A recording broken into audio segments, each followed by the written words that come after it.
Today, as we look at the passage, we're introduced with wise men from the east. The Bible says they're Magi, Magi,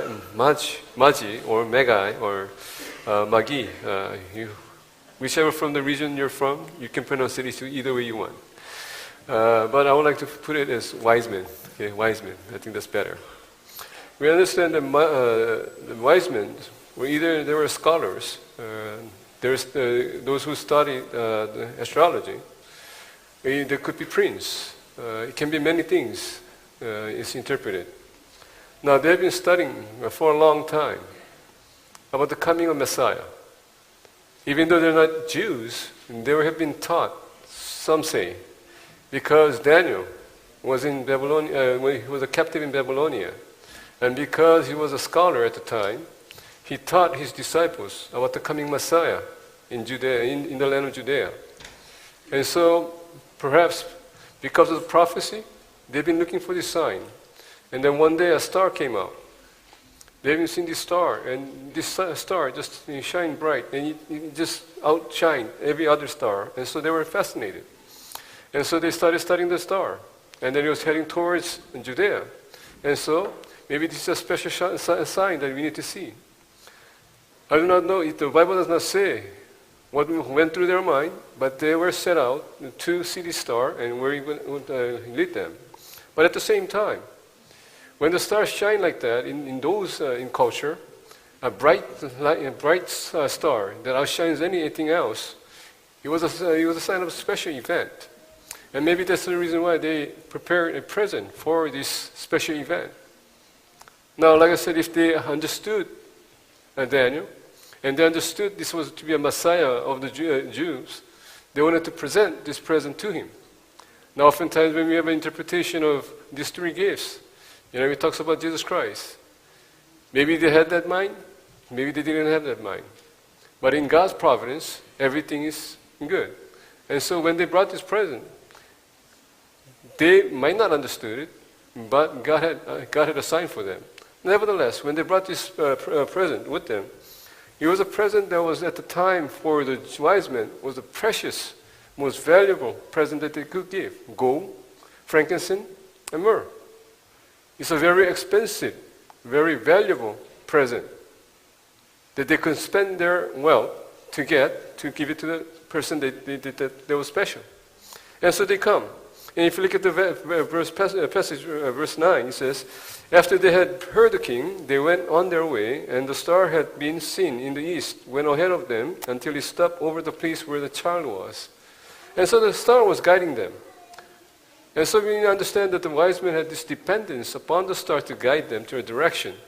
Now by this time, they knew this was a special star, and by this time, if they understood what Daniel was talking about, it was a Messiah, and so when they came, they would see a certain individual that God or the divine being have established as a king of Judea, Israel. And so the star stopped, and they saw where it stopped, over the place where the child was. If it says verse 10, when they saw the star, they were overjoyed. Because the star stopped, they knew that their journey was about to end there. And through that journey, they would find something that they have expected. And so they were overjoyed. If you look at verse 11, it says, on coming to the house, they saw the child with his mother, Mary, and they bowed down and worshipped him. Then they opened their treasures and presented him with gifts of gold and incense and of myrrh. And so today you see the passage, these wise men came. It didn't say 3 wise men. Maybe there was more. Maybe there was less. But we understand when they traveled, they did not travel by themselves. There was a huge caravan that came together to travel to protect one another. Now, if it's going to be a sign that is a sign of a king we were to be born, more the better to represent themselves to this king that they have to show homage. And so they came. It didn't say 3 wise men, but we have this notion that there was 3 wise men. And so when we look at the Bible, we should look at the Bible for the face value. Do not interpret it otherwise, because oftentimes we mistake that it's 3 wise men. Because they gave him 3 presents, it doesn't mean it meant 3 wise men. And so it says here, they gave three presents to the child born. And today I want to talk about these three gifts that the Magi's or Magi's brought. These wise men came to give Jesus Christ. First thing that we want to look at is what does the gold mean? Gold. Now, if you look at today's standard, one brick of gold, it says $325,000. How big, how small, depending on the market, depending on the, what the price is, it can increase, it can decrease. But it's a very expensive bar. It doesn't say how much they brought, but it was a very expensive commodity at the time. If you look at the gold in the Old Testament and the New Testament, it represents two things. First of all, it represents the divinity. When we look at when we look at the people of Israelites when they came out of Egypt, when Moses went up to Sinai to receive this great commandment, what did the people ask Aaron to do? Make them a god. And what did they do? They brought gold. And then when they brought the gold, what did they do? They made a golden ox as an idol. Throughout the history, when you look at all this divinity, everything would pertain to gold. And so it signified a divinity. And so when they brought this gold to the child, it signified that they had in mind that he was a person of divinity. At the same time, if you look at the gold, it represents king, a kingship. And so if you look at, like I said, they might not have thought about this, but had in God's providence, by bringing these gifts, it's coincidence? God prepared?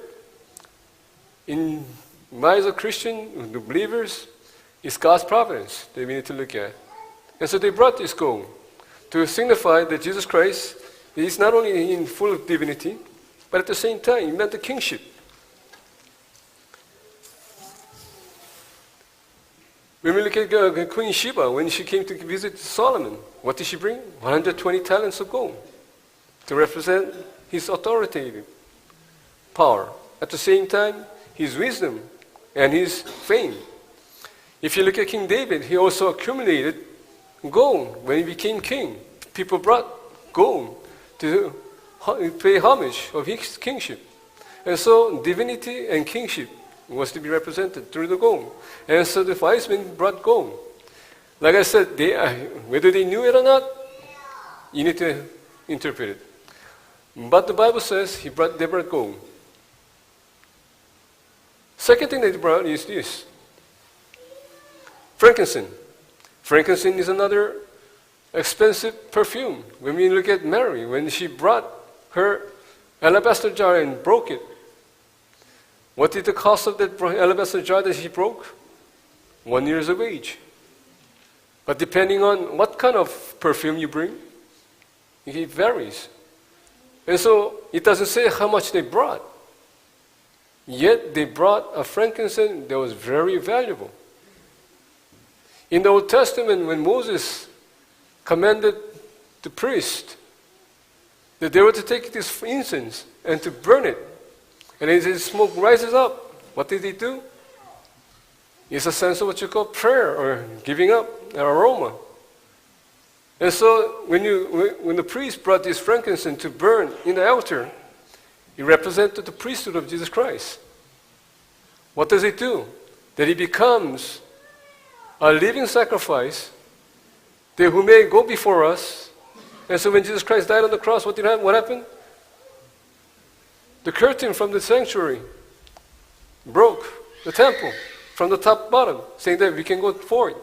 But every year the high priest would go before the people of Israelites and before God. And what did he do? He sacrificed for the sins of the people of Israelites. And that's what Jesus Christ came to do. It represented his priesthood to die on the cross for your sin and my sin, giving us a new hope.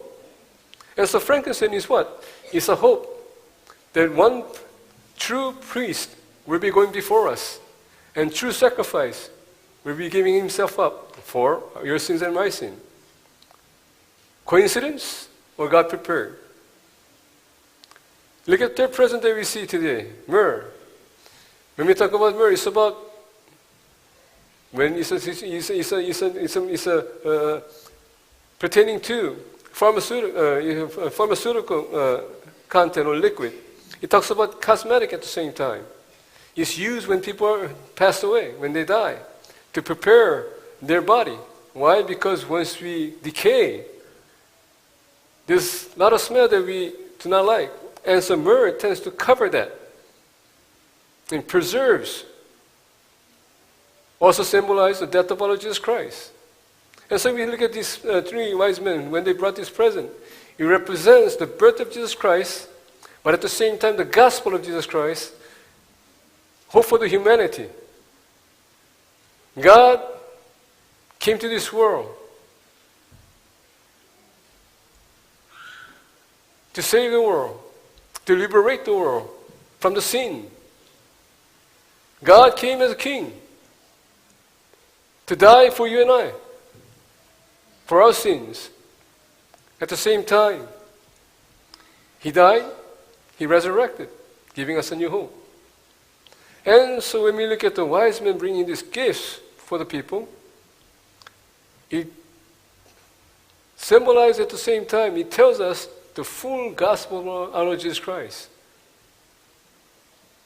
Jesus Christ was, the birth of Jesus Christ also signified the death of Jesus Christ, so that you and I may have new life. That's what Christmas is. When we come before the Lord, we need to have the mind that Jesus Christ gave His all. By giving these precious gifts to the Lord, the kings or the wise men or the prince, they came with the very best that they want to offer Jesus Christ. What are you offering to Jesus Christ? As we look at the passage today, the cantata itself will be explaining fully what the birth of Jesus Christ will be. May you enjoy. 오늘 본 말씀 보게 되면 박사들이라는 말씀이 나옵니다. 동방에서 온 박사. 새 박사가 아니라 선물을 3개를 가져왔다고 해서 새 박사는 아닙니다. 한 명이 될 수도 있고요, 여러 명이 될 수도 있습니다. 근데 이 동방에서 온 이 박사들은 박사라고 했었을 때에 지식 있는 사람들뿐만 아니라 이들은 귀족들입니다. 더 나아가서 이들은 왕자가 될 수 있다는 얘기합니다. 이들은 또 별을 연구했던 사람들이에요.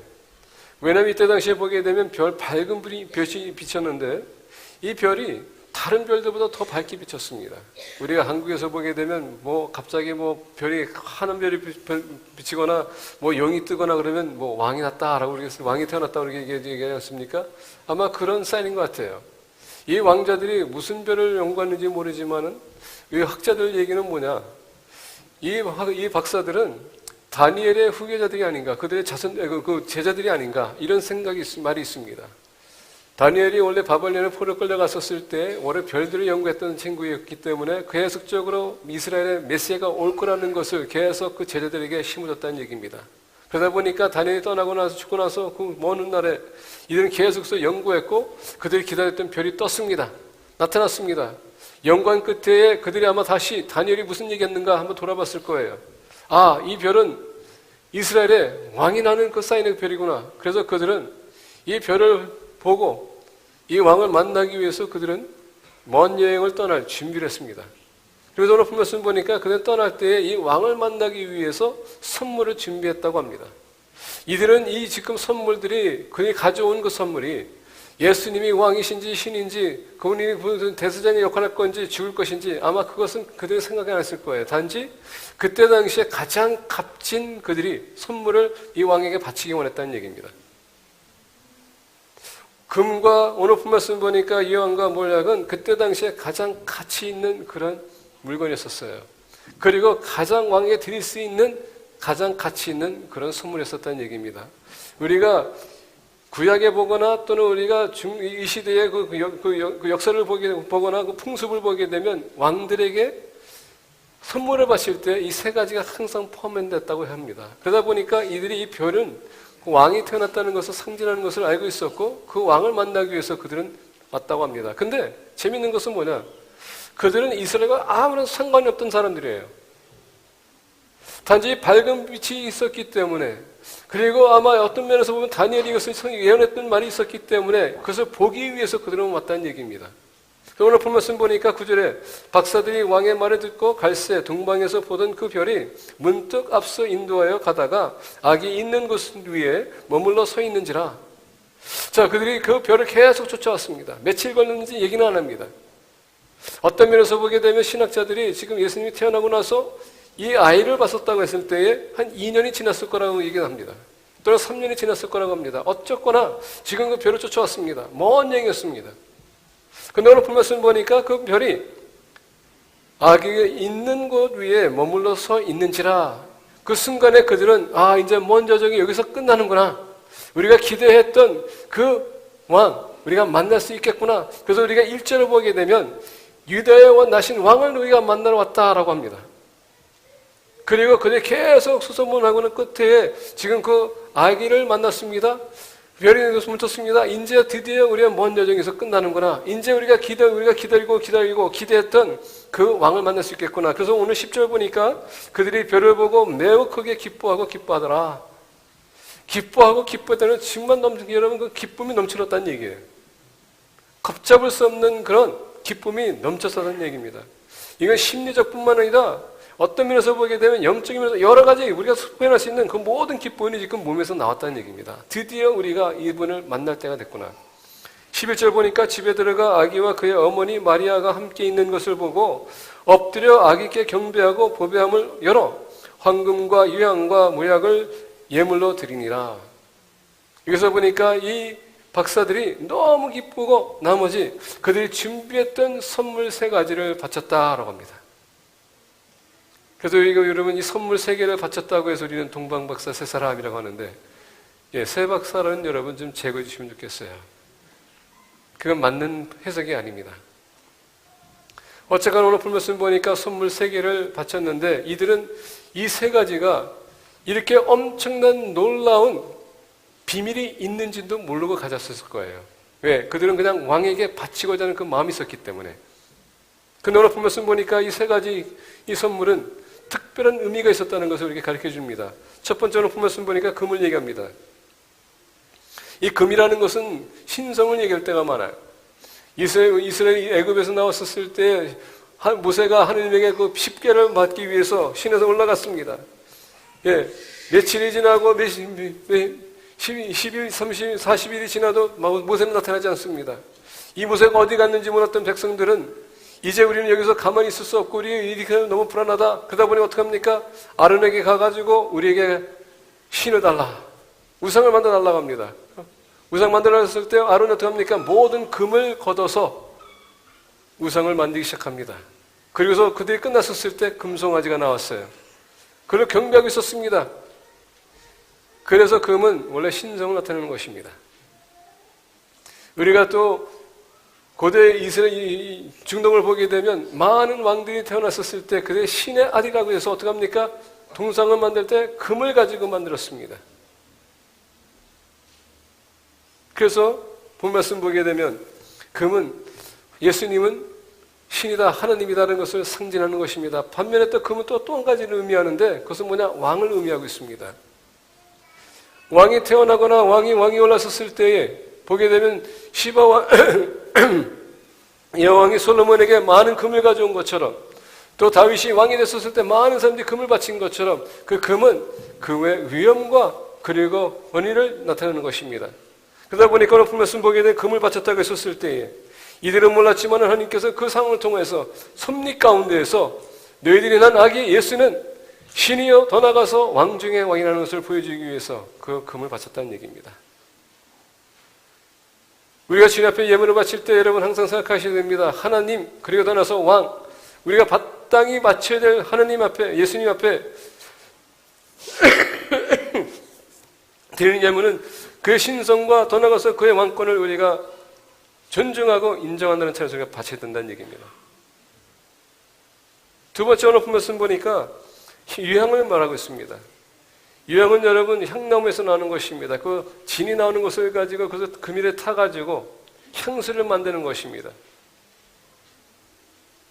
아까 말씀드린 것처럼 유향이 왜 이렇게 비싼가? 이게 값진 것이 되는가? 여러분, 우리가 마리아를 보기 원합니다. 예수님께서 같이 제자가 음식이 나눌 때에 어떻게 합니까? 그 향료를 가지고서 깹니다. 근데 그때 당시 이게 썼을 때 그 가격이 얼마라고요? 1년치의 월급이라고 합니다. 얼마나 값졌으면. 근데 그거는 보통 여인이 쓰는 값진 그런 향료거든요. 근데 만약에 왕이나 여왕이 쓰게 되면 얼마나 그게 더 값질까요?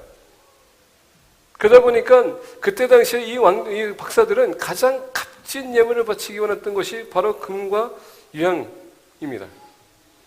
근데 우리가 구약에 보게 되면 하나님 모세가 아론에게 그리고 제사장들에게 명령하는 것이 있습니다. 이 향을 가지고 성전에 들어가서 그것을 피라고 합니다. 그것은 뭐냐? 대제사장의 역할을 얘기하는 것입니다. 사람과 백성, 하느님 앞에 중간에 서는 대제사장, 1년마다 그들이 지성소에 들어가서 이스라엘 백성들을 대표해서 향을 올리는 대제사장, 뭡니까? 그들의 죄를 위해서. 이 대제사장의 역할은 뭡니까? 이스라엘 백성들의 죄를 담당하고 본인이 앞에 나가서 그들의 죄사함을 요구하는 것입니다. 참 중요해요. 그래서 오늘 말씀 보니까 유향은 곧 예수 그리스도의 대제사장의 역할을 얘기하는 것입니다. 근데 대제사장의 역할은 뭡니까? 신약에서 보니까 그 예수님이 어린 양이 되어서 어떻게 합니까? 자기 자신 희생양으로 바칩니다. 여러분들 저의 죄를 용서해 주기 위해서. 말씀드린 것처럼 이 박사들은 이런 의미를 모르고 가져왔겠지만 하나님의 섭리 가운데서 그것이 우리에게 비춰지도록 허락했다는 얘기예요.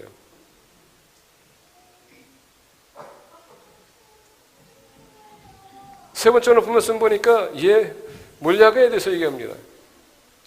몰약에서 얘기하는데 하나는 만약에 향수를 얘기했다면 몰약은 약품을 얘기하는 것입니다. 근데 이것도 향이 있어요. 근데 몰약은 언제 사용했냐? 우리 예수님께서 돌아가셨을 때 마리아와 더 나가서 여러분 니고데모가 뭘 가져왔다고요? 몰약을 갖다 가져왔습니다. 사람이 죽게 되면 여러분 몸이 썩기 시작합니다. 냄새가 나기 시작해요. 그 냄새를 방지하기 위해서 이 몰약을 발라주는 것입니다. 더 나가서 썩지 않도록 발라주는 게 바로 몰약이라는 얘기입니다. 근데 누가 알았습니까? 이것이 바로 예수 그리스도의 죽음을 나타내는 것인지. 여러분들과 저의 죄값을 지불하기 위해서 십자가에 지신 예수님. 이 박사들은 모르고 가져왔지만 결론적으로 이것이 예수 그리스도의 탄생과 더 나아가서 그의 오심과 그리고 돌아가심과 이 우리의 간략한 복음의 메시지라는 얘기였습니다. 그게 바로 크리스마스예요. 주님은 탄생했고 우리 소망이 없는 자에게 소망을 주고 영생이 없는 자에게 영생을 주고, 근데 여러분 주님의 탄생이 곧 죽음을 상징했는지 누가 알겠습니까? 그게 바로 크리스마스입니다. 여러분들과 저에게 소망을 주기 위해서 바로 그 메시지가 오늘 칸타타가 여러분들에게 소개할 것입니다. 오늘 칸타타 통화에서 이 복음의 메시지를 여러분 접하시기 바랍니다. 기도하겠습니다.